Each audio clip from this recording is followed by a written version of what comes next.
존경하는 국민 여러분, 저는 해병대 수사단장 박정훈 대령입니다. 오늘 저는 무거운 마음으로 이 자리에 섰습니다. 너희 죽음에 억울함이 남지 않도록 하겠다. 책임 있는 자에게 반드시 책임을 묻겠다. 이 말은 제가 고 최수근 시신 앞에서 다짐하고 약속한 말입니다. 시간은 무심하게 흘러 다음 달이면 최상병이 사망한 지 벌써 1년이 됩니다. 사건의 실체 진실은 규명되지 않고 있고 책임자 처벌은 요원하기만 합니다. 최근 최수근 상병 어머니의 편지를 보고 하염없이 눈물을 흘리며 죄송한 마음이 들었습니다. 누가 내 아들을 구명조끼 없이 물에 들어가게 하였는가? 누가 그 세찬 물살에 장화를 신게 하였는가? 편지 속 어머니의 질문은 작년 7월 28일 제가 남원에서 유가족 대상 수사 결과를 설명하였을 때 하신 말씀과 같습니다. 1년이 가까이 지났는데 아직도 어머니는 똑같은 질문을 하고 계시고 그 질문에 답하지 못하는 현실에 죄송하고 또 죄송합니다. 존경하는 국민 여러분, 작년 7월 19일 한 해병병사가 순직하였습니다.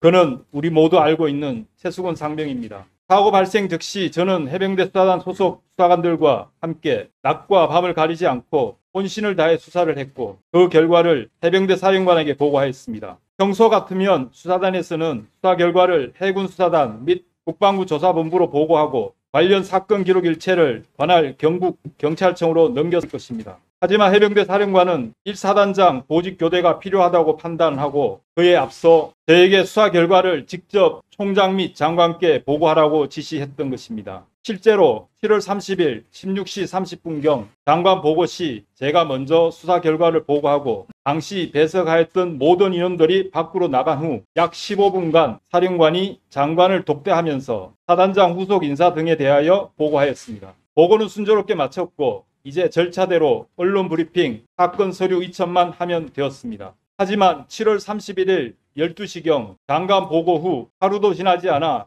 언론 브리핑이 취소되고 모든 것이 혼란스럽게 되었습니다. 그리고 이전에는 알지 못했던 국방부 법무관리관이 저에게 전화하여 사건 인계서를 보내라, 죄명, 혐의자, 혐의 내용을 빼라, 수사라는 용어를 사용하지 마라 라는 등 이해할 수 없는 말을 하였습니다. 사령관 역시 혼란스러워하였습니다. 그런 사이 같은 날 17시경 사령관이 저를 집무실로 불렀습니다. 제가 사령관에게 물었습니다. 도대체 국방부가 왜 그러는 것입니까? 사령관은 저에게 오늘 오전 11시경 대통령이 수석 보좌관 회의에서 국방비서관으로부터 1사단 사망사고 관련 보고를 받으면서 이런 일로 사단장을 처벌하면 대한민국에서 누가 사단장을 할 수 있겠느냐며 경로하였다고 했습니다. 대통령이 국방과 관련하여 이렇게 화를 낸 적이 없다고도 했습니다. 그래서 제가 사령관에게 대통령께서 잘못 보고 받으신 것 같습니다. 왜 사단장을 처벌하려는 것인가 라는 질문이 맞는데 왜가 빠진 것 같습니다. 제가 국방부에서 지시하는 대로 하였을 때 예견되는 문제점을 정리하여 보고 드리겠습니다 라고 하였습니다.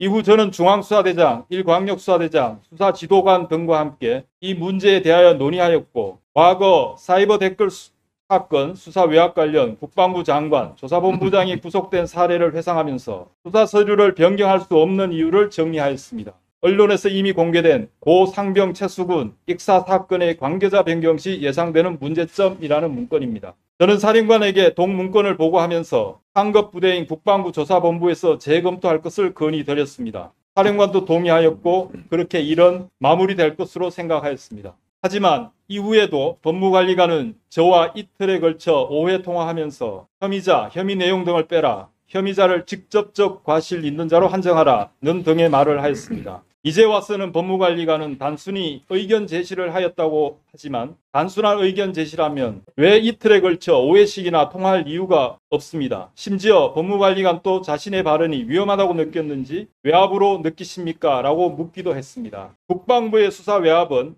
사령관에게도 가해졌습니다. 이미 언론 보도된 것과 같이 하관과 군사보좌관, 법무관리관들이 사령관에게 확실한 혐의자는 형사처벌, 비책임자는 징계로 하는 것을 검토해달라. 7월 30일 장관 결재는 중간 결재로 하고 장관 귀국 시 재보고하라. 해병대는 왜 말을 하면 안 듣는 것이냐 라는 등 전화와 문자를 하였습니다. 저는 사령관에게 수사서를 축소 왜곡하는 것은 대단히 위험한 일이고 직권남용으로 처벌받을 수 있다. 계획된 대로 경찰에 이첩하여야 한다고 수차례 건의드렸습니다. 이제 와서 생각해보니 사령관은 수사서류를 변경하라고 하자니 직권남용이 되고 그렇다고 국방부 지시를 거부하자니 항명이 될 것 같아 이러지도 못하고 저러지도 못하고 고민만 했던 것 같습니다. 군사법정에서 사령관은 7월 31일부터 이틀에 걸쳐 3차례 입법 보류 명령을 하였으나 제가 이를 거부하였다고 합니다. 도대체 군에서 상관이 동일한 명령을 3차례 내린 이유가 어디에 있습니까? 백보양보하여 사령관이 이첩 보류 명령을 내렸고 제가 순응하지 않았다면 사령관은 저를 직무 배제하든지 적절한 지휘 조치를 하여야 하는 것이 사리에 맞는 것 아니겠습니까? 이런 답답한 상황은 계속 이어졌고 8월 2일 10시경 저는 사령관 집무실로 가서 최종적으로 제가 책임지고 이첩하겠다고 보고하였고 같은 날 10시 30분부터 경북경찰청으로 사건을 이첩하였습니다.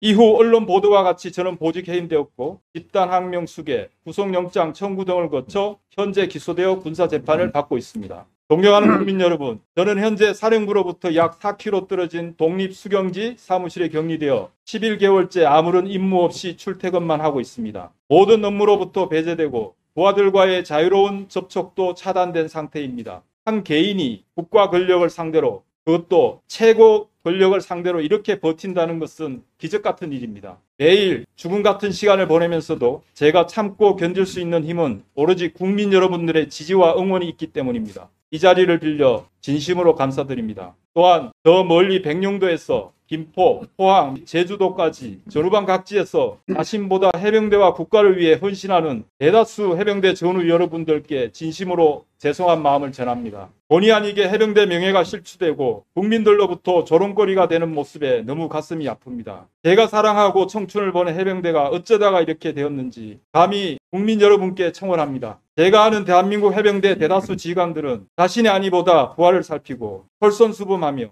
책임을 다하는 충성스러운 해병들입니다. 부디 정의로운 해병대가 제자리를 찾도록 격려와 응원 부탁드립니다. 끝으로 한 말씀만 더 드리겠습니다. 이번 사건은 단순히 한 병사의 죽음에 대한 문제가 아닙니다. 내가 80평생을 살아보니 힘 있는 놈들 다 빠져나가고 힘 없는 놈들만 처벌받더라. 이 말씀은 수근이 할아버지가 수사 결과 설명을 하던 저에게 하신 말씀입니다. 마치 성견 지명이 있으신 것처럼 대한민국은 법치국가입니다. 법 앞에 모든 국민은 평등합니다. 부유하든 가난하든 힘이 있든 힘이 없든 국민 모두는 법 앞에 평등하여야 하고 그것이 정의라고 생각합니다. 제가 할아버지에게 이런 약속을 드렸습니다. 비록 제가 수사 종결권은 없지만 제 손을 떠나기 전까지 오늘 설명드린 대로 이루어지도록 하겠습니다. 지금 또 하나밖에 없는 장손자를 잃고 억장이 무너진다는 할아버지의 눈빛을 잊을 수가 없습니다. 존경하는 국민 여러분, 대한민국은 국방의 의무가 있는 나라입니다. 모든 국민은 군과 직간접적으로 관련이 있을 수밖에 없습니다.